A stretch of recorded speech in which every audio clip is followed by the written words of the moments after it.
أولئك هم الفاسقون إن الله وملائكته يصلون على النبي يا أيها الذين آمنوا صلوا عليه وسلموا تسليما اللهم صل على سيدنا ومولانا محمد وعلى آل سيدنا ومولانا محمد وبارك وسلم اللهم صل على سيدنا ومولانا محمد وعلى آل سيدنا ومولانا محمد وبارك وسلم الصلاة والسلام عليك يا سيدي يا رسول الله وعلى آلك وأصحابك يا سيدي يا حبيب الله آواز صحیح آ رہی ہے؟ جی سب اللہ رب العزت پروردگار مالک الملک کا بڑا احسان ہے اس نے ہمیں اشرف المخلوقات کا انسان بنایا اور انسان بنانے کے بعد اپنے محبوب سرور کائنات مصطفی وجہ تقدیر کائنات جناب محمد مصطفیٰ صلی اللہ علیہ وآلہ وسلم کی غلامی پر شامل کرتا ہے اور آپ کے صدقے ہمیں ایمان کی دعوت عطا ہے، اسلام کی نعمت عطا ہے، قرآن مجید فرقان حمید جیسے لا ریب و لا زوال کتاب جو زندگی کے ہر موڑ پر ہر لمحے ہماری رہنمائی کرتی ہے۔ اور پھر اس کے باوجود اگر ہم سے کوئی خطا ہو جائے اور نادانی ہو جائے تو یہ ماہ مبارک ماہ رمضان ہے اللہ جس میں اس کی رحمتوں اور بخششوں کے دریا چھاچے مارے اور اپنے بندوں پر اس قدر مہربان ہوتا ہے، اس قدر مہربان ہوتا ہے کہ ایک ایک رات میں ہزاروں آدمیوں کو بخش دیتا ہے۔ اسی ماہ مبارک کا آخری جمعہ ہے، اسے جمعہ الوداع کہتے ہیں، یعنی اب یہ ماہ مبارک وداع ہونے والا ہے، جانے والا ہے۔ تو یہ ماہ مبارک آ رہا ہے اور جمعہ پر مبارک بھی آ گیا تو جمعہ الوداع بھی آ گیا۔ جمعے تو آتے رہے، یہ جمعہ بھی آیا اور اس کا خاص نام رکھا گیا، کیا نام؟ جمعہ الوداع۔ گویا ہمیں یہ یاد دلایا گیا کیا بھائی یہ ماہ مبارک، یہ رحمتوں والا، یہ بخششوں والا، یہ جنت سے آزادی والا مہینہ جا رہا ہے، یہ جا رہا ہے۔ ذرا اپنا نام اعمال پڑھ لو تم نے کیا کیا ہے۔ تو آج اسی موضوع پر میں نے سوچا نماز کی بات شاد کروں، دعا فرمائے اللہ تعالیٰ مجھے واقعہ نے توفیق عطا فرمائے اور ہم سب کو واقعہ کا سن کر اس کو عمل کرنے کی توفیق عطا فرمائے۔ درود پاک پڑھی اللہم صلی علی سیدنا مولانا محمد وعلی آل سیدنا مولانا محمد وبارک وسلم۔ جو ارشاد ربانی ہے یا ایھا الذین آمنوا اتقوا اللہ،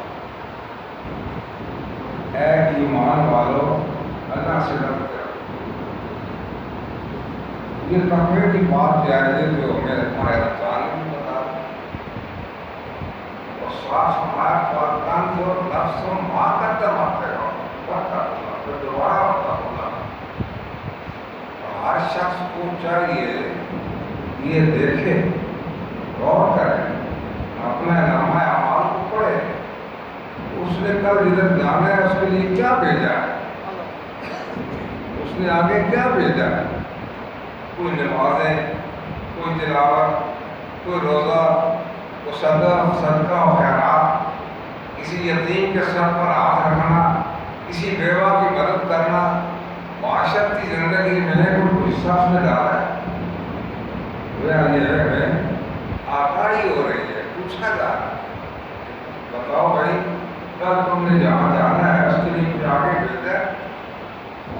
بھیجا ہے تو تمہیں مبارک، تمہیں مبارک۔ جو فرماتا ہے بلا تکونوا کالذین نسوا اللہ، دیکھو ایسے نہ ہو جانا ان لوگوں کی طرح جنہوں نے خدا کو بلا دیا۔ انہوں نے خدا کو کیا بلانا تھا، اصل میں تو اپنے آپ کو بلایا۔ انہیں یہ خیال نہ رہا کہ ہم نے جہاں جانا ہے، جس کے روح پیشی ہے، جو ہمیں پوچھے گا وہ اس کو ہم کیا جواب دیں گے۔ خسارے والے لوگ، نقصان والے، تو حدیث شریف میں آتا ہے قیامت کے دن 3 قسم کے لوگ ہوں، 3 لوگ رکھے ہوں اللہ کے حضور پیش، ایسے پیش ہوں گے کہ درمیان میں اور بھی آدمی نہیں ہوگا۔ ان کا بیان کرنے والا، ان کا وکیل یا ان کا کوئی شفاعی یا ایسا کوئی شخص نہ ہوگا جو ان کی بات کرے، کیونکہ خود اللہ تعالیٰ سے دو بات۔ ایک شخص کو لایا جائے گا، میرا رب فرمائے گا اے شخص فلاں ابن فلاں، میں نے تجھے زندگی دی تھی، تجھے مال و دولت دیا تھا، تجھے مہلت دی تھی، تیرے پاس میرے مسئلے آتے رہے، رہنما آتے رہے، یہ بتا تو نے کیا کیا ہے، میرے لیے کیا لایا ہے، تیرے نامہ اعمال میں کتنی نیکیاں ہیں۔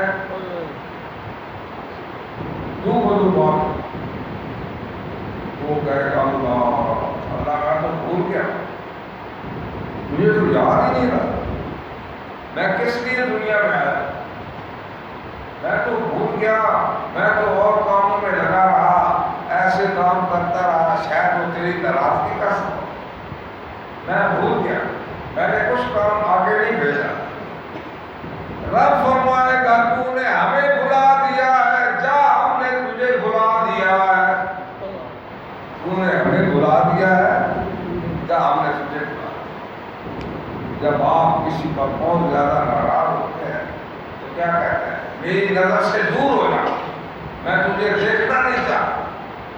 تو رب فرمائے گا میری نظر سے دور ہو جا، میں تجھے دیکھنا نہیں چاہتا، میں نے تجھے زندگی دی، تجھے مہلت دی، تجھے آسانیاں دی، تیرے پاس رہنما آتے رہے، تیرے سامنے کوئی رکاوٹ نہ تھی، تو ہمیں بھول گیا، جا آج ہم نے تجھے بلا دیا ہے۔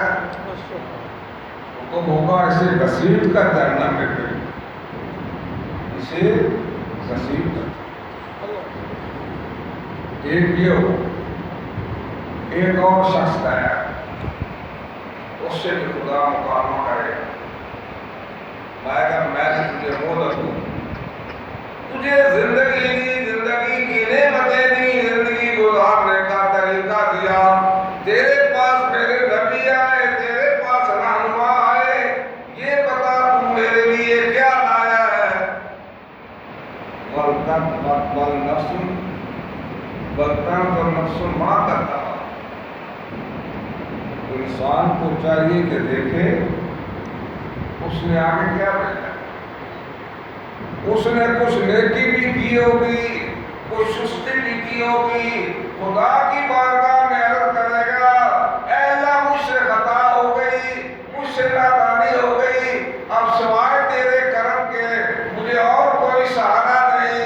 رب فرمائے گا تو نے اپنی کوشش تو کی تھی کہ میں راضی ہو جاؤں، مجھے پتا ہے تو نیکی بھی کرتا تھا، خطا بھی کرتا تھا، سن لے دنیا میں میں نے تیرے عیبوں پر پردہ ڈالے رکھا، اور آج میں تجھے بخشنے والا ہوں۔ سبحان اللہ۔ آج میں تجھے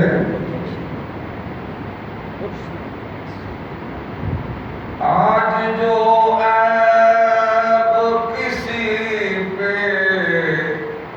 نہیں کھلنے دیتے،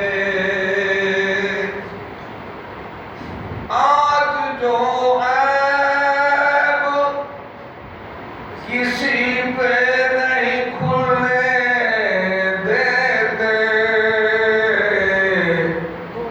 کب وہ چاہیں گے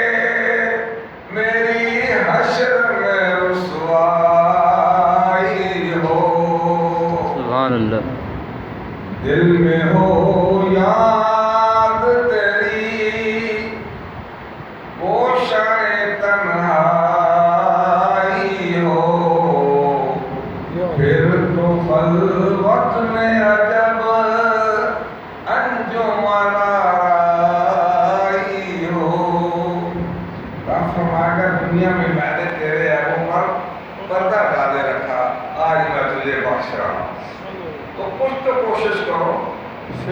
کرم تو اس کے کرم سے ہی جنت میں جانا ہوگا، لیکن رب فرماتا ہے تم دیکھ لو تم نے کیا کیا۔ رمضان کا مہینہ آیا، رمضان کا مہینہ آیا، ہم نے جنوں کو شیطانوں کو جکڑ کر سمندروں میں پھینک دیا، برائی کے راستے بند کر دیے، دوزخ کے دروازے بند کر دیے، جنت کے دروازے کھول دیے، ہر طرف سزائیں تھیں، قرآن پڑھا جا رہا تھا، تراویح ادا کی جا رہی تھی، روزے رکھے جا رہے تھے، تو بھی تو دیکھ تو نے بھی کچھ آگے بھیجا ہے۔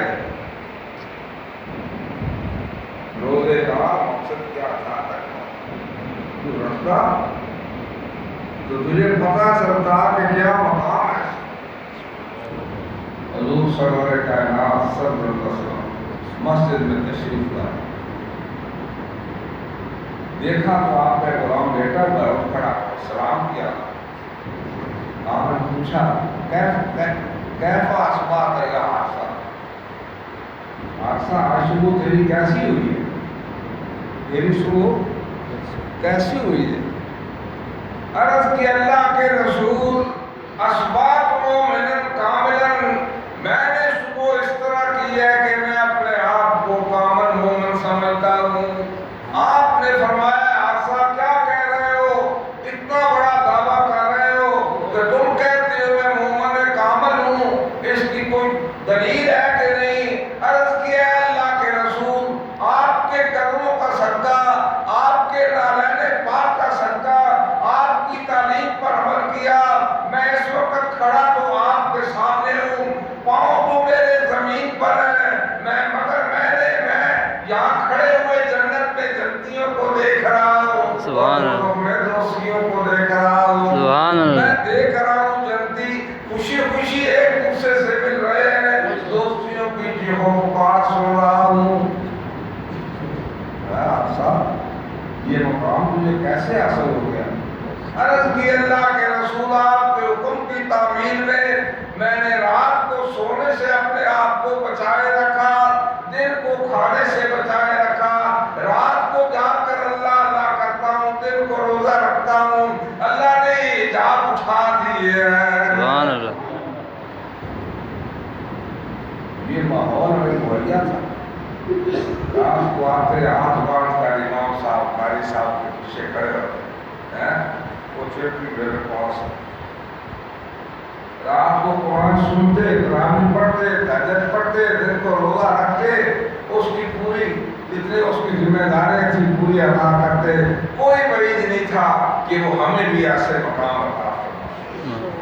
وہ تو کہہ رہا ہے اگر تم نے صحیح روزہ رکھا تمہیں دو خوشیاں عطا کروں گا، ایک تو تقوید روزہ پر جب تم یہ کہو گے اے اللہ تیری مہربانی سے میں نے تیرے فرض روزے کو پورا کیا ہے، اور دوسری خوشی تمہیں تب ہوگی جب آمنے سامنے ہو کر میں تمہیں اس کی جزا عطا کروں گا۔ سبحان اللہ، سبحان اللہ، وہ تو کہہ رہا ہے میں تمہیں خود اجزاتا ہوں، الصوم لی وانا اجزی، روزہ اگر میرے لیا تو اس کی جزا میں لوں۔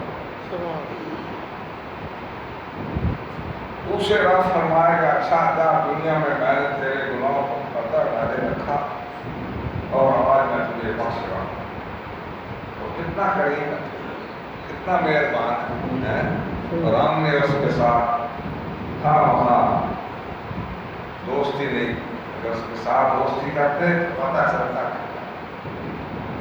پھر تیسرا شخص لایا جائے گا، بڑے تیسرے گروہ بلایا جائے گا،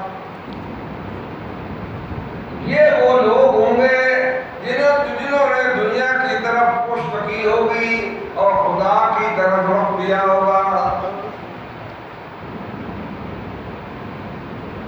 یہ خدا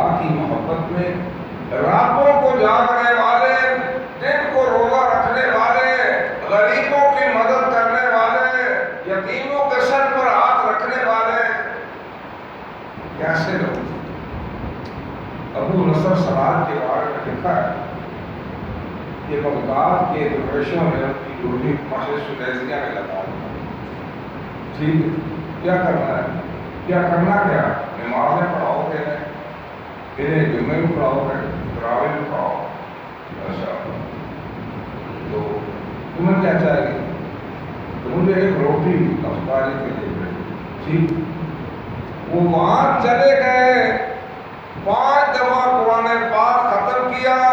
جن کو بچوں کو پڑھاتے، نمازیں پڑھاتے، جمعے پڑھاتے، خادم آتا، ایک روٹی رکھ کر چلا جاتا.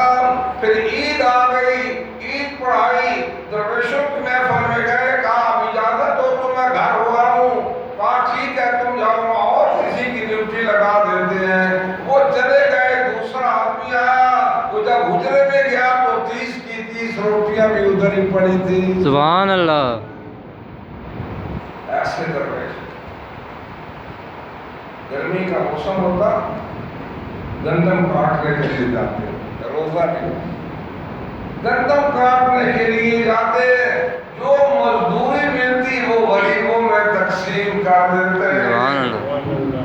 وَلْتَنْظُرْ نَفْسٌ مَا قَدَّمَتْ لِغَدٍ وَاتَّقُوا اللَّهَ. دیکھو کیا بھیجا ہے، کچھ بھیجا تو مبارک. پھر آنسوں کا درو آ جائے گا، پھر رب ان سے مخاطب ہوگا، میں تمہیں جانتا ہوں اور تم مجھے بھی جانتے ہو. سبحان اللہ.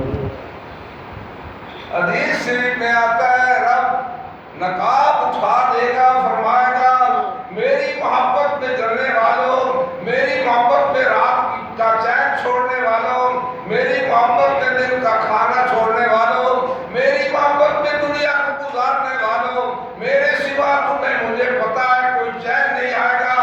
اور میں ہوں رب تمہارا، میرا دیدار کر لو. سبحان اللہ. میں ہوں رب تمہارا، کر لو. قرآن پاک وجوہ یومئذ ناظرہ،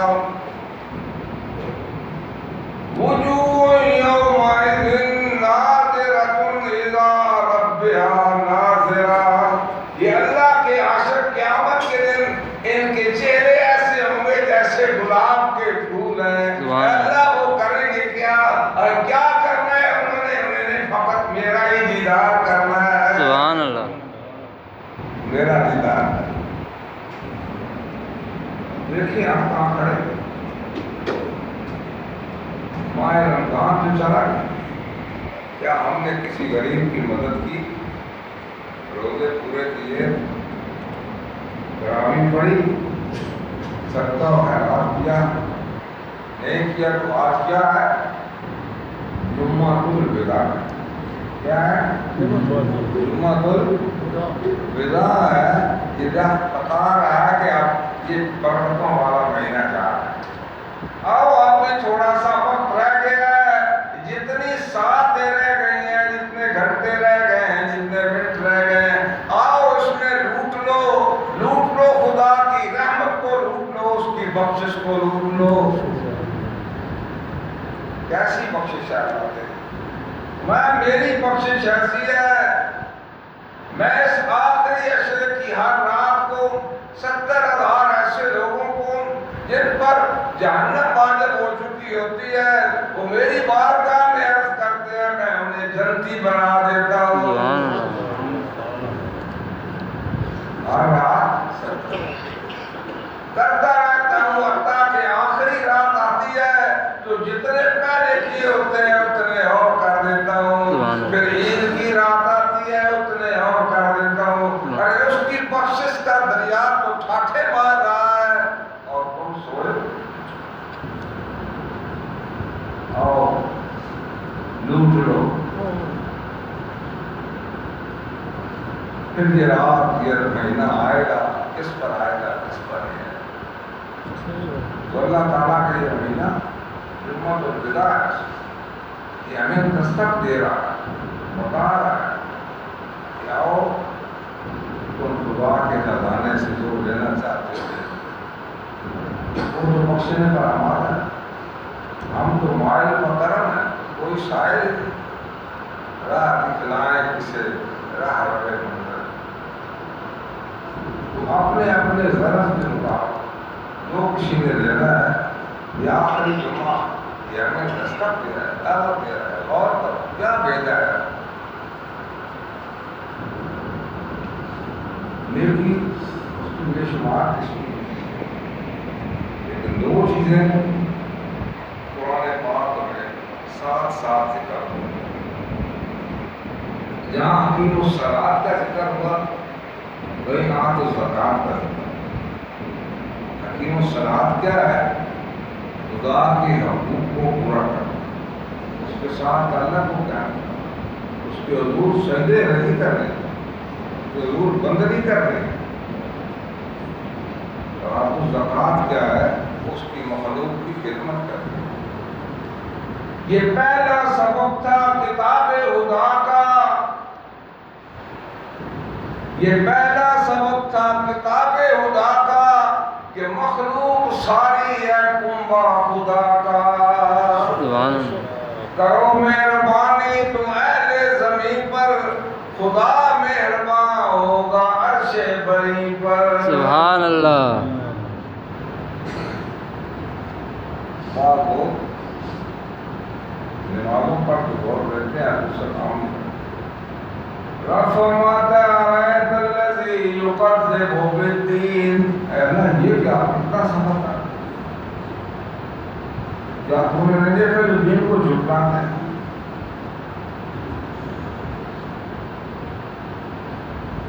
ارائیت الذی یکذب بالدین فذلک الذی یدعو الیتیم ولا یحض علی طعام المسکین اللہ کون ہے وہ رب فرماتا ہے مجھے تو تمہارے بندگی کی تمہارے سجدوں کی کوئی ضرورت نہیں ہے میں تو بے نیاز ہوں کائنات کا ذرہ ذرہ میرے سامنے اپنا طلب کا برتن کیے ہوئے جھولی پھیلائے کھڑا ہے اور مجھے کسی کی ضرورت نہیں میں نے تو تمہیں ایک نظام دیا ہے اے اللہ کیا ہے وہاں تم نے دیکھا نہیں جو میرے دین کو جھٹلا رہے ہیں اے اللہ وہ کون ہے یدعو الیتیم ولا یحض علی طعام المسکین ان کے دروازے پر کوئی مسکین آ جائے کوئی کمزور آ جائے کوئی یتیم آ جائے تو دھکے دیتے ہیں کبھی انہوں نے کسی مسکین کو اپنی دعوت طعام پر نہیں بلایا اچھا کسی کو دعوت طعام پر نہیں بلاتے یتیموں کو خیال نہیں کرتے ان کے بارے میں کیا فرماتا رہتا پھر دوبارہ میں ارائیت الذی یکذب بالدین وہ میرے نظام حکومت کو جھٹلا رہا ہے میرے دین کو جھٹلا رہا ہے سمجھے ہی نہیں میرا حکم کیا فوائل للمصلین الذین هم عن صلاتهم ساہون نمازوں میں بھی سستی الذین هم یراؤون ویمنعون الماعون نمازوں میں اول تو سستی ہے اگر پڑھیں گے بھی تو اس لیے لوگ کہیں گے واہ حاجی صاحب آ گئے ہیں دین ہمارے صاحب آ گئے اور معاملات میں اتنے کھوٹے ہیں کہ اگر ان سے کوئی چیز تھوڑی دیر کے لیے عاریتاً مانگ لے کہتے نہیں وہ تو ہے ہی نہیں گھر میں ہی نہیں وہ مشہور بات ہے نا آپ کے گاؤں کی بات کہتے ہیں کوئی آدمی گیا نا ذرا پٹھے آنے یا گاؤں آنا ہوتا کبھی چاہتے ہیں کہ میں رہا ہوں شاید ہوتا کہ گھر آئی تھی اور چلا کیا صبح ہی لے کے جا سکتا ہے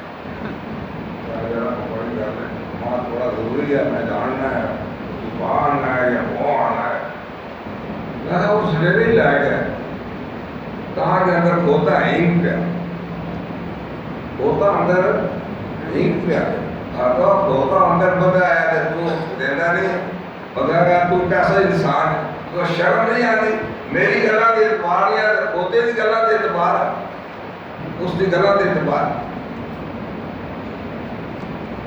یہ وہ لوگ ہیں جو دین کو جھٹلاتے ہیں اور عاریتاً کوئی چیز مانگی نہیں دیتے، ہوتے تھے کہ اللہ دے باہر نکلے.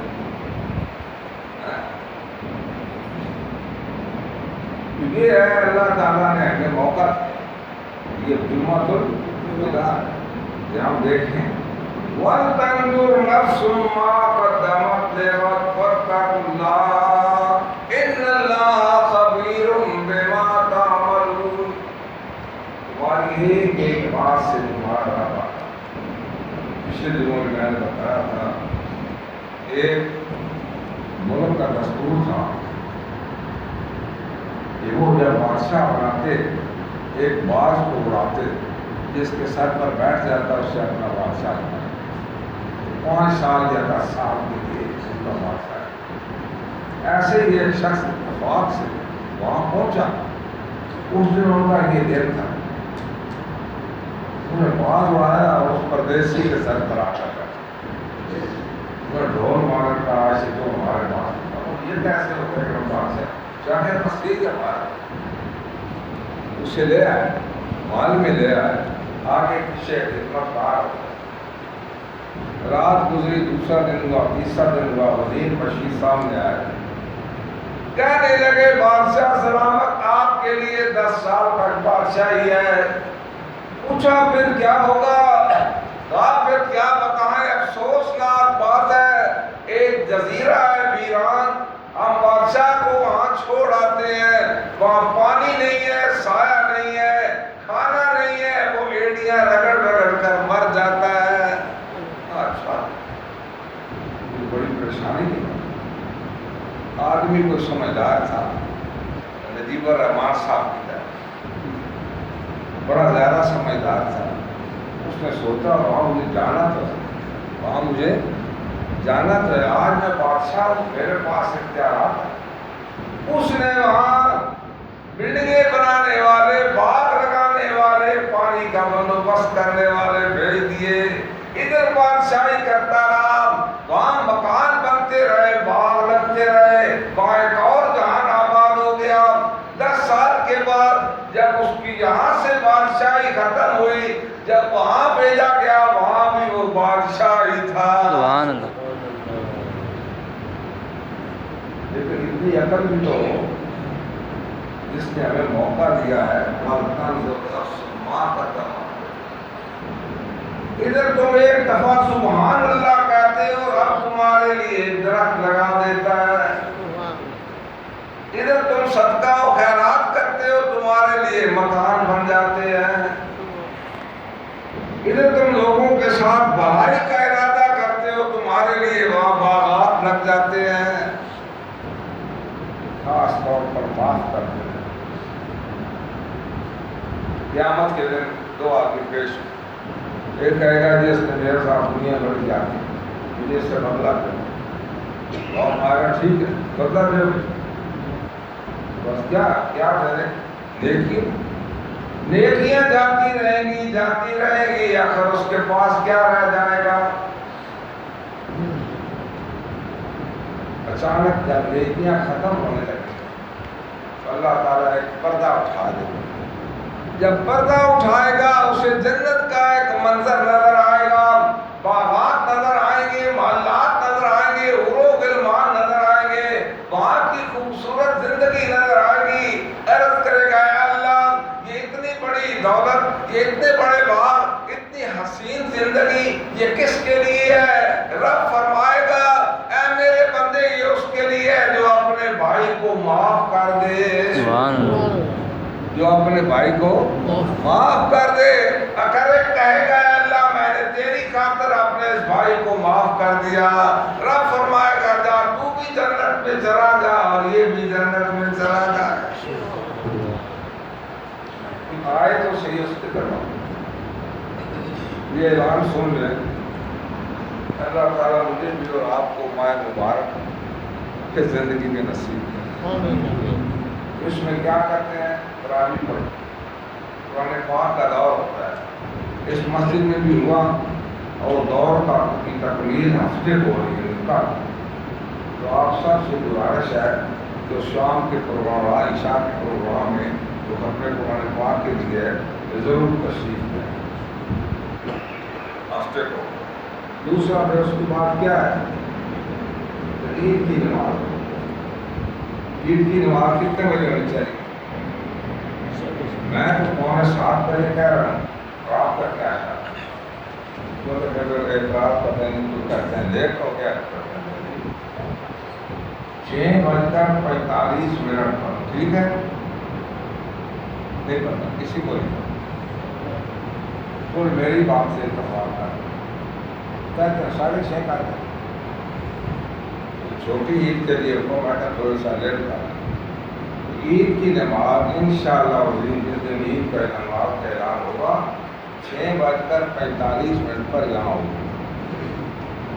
اور تیسری بات سمجھ، عید کی نماز سے پہلے فطرانہ ادا کرنا پڑتا ہے جس کا نصاب 2.25 کلو گندم ہے یا اس کے پیسے اور بھی نصاب ہے. تو ہم ذرا آسانی سمجھتے ہیں پیسے دینے. تو مفتیان ملک نے 100 روپیہ فی قسم. گھر کے جتنے آدمی ہیں اگر وہ صاحب نصاب ہے، غریب نہیں ہے، تو اسے ان سب کی طرف سے صدقہ فطر ادا کرنا ہے. اور کوئی مہمان آ گیا تو اس کی طرف سے صدقہ فطر کیا ہے؟ اس کے 2 فائدے. ایک تو ماہ رمضان میں آپ نے نمازیں پڑھی، تراویح پڑھی، روزے رکھے، تو کام ٹھیک ہوا، کوئی گڑبڑ ہوا تو اللہ تعالیٰ نے صدقہ فطر ادا کرنے کے صدقے تمہارے آپ کی کمی بیشی پوری کر دیں. اور دوسرا یہ کہ کچھ لوگ معاشرے میں امیر ہوتے ہیں تو غریب ہوتے ہیں، تو اللہ تعالیٰ نے ایک نظام وضع کیا تاکہ تمہارے ساتھ تمہارے غریب بھائی بھی عید کی خوشیوں میں شریک ہو. اور جتنی جلدی ہو سکے دیں تاکہ وہ بھی عید کے لیے سامان کریں. ہر آدمی اتنے گھر کے انسان کا افراد ہے 100 روپئے فی ہوگا. اور زیادہ دیں تو اللہ تعالیٰ مجھے بھی